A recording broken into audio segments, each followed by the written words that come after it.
Well, wow. The storm was pretty strong here, as you can see.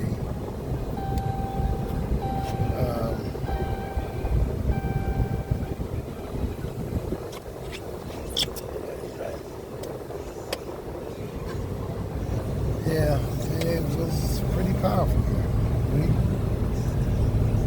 We got some homes that weren't touched and some that, well,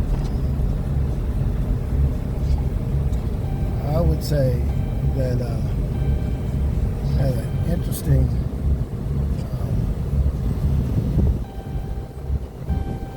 experience.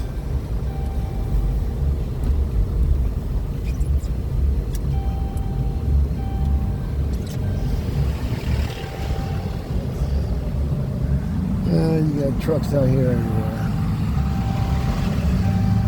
All right, well, that's the preview of what it looks like in my subdivision.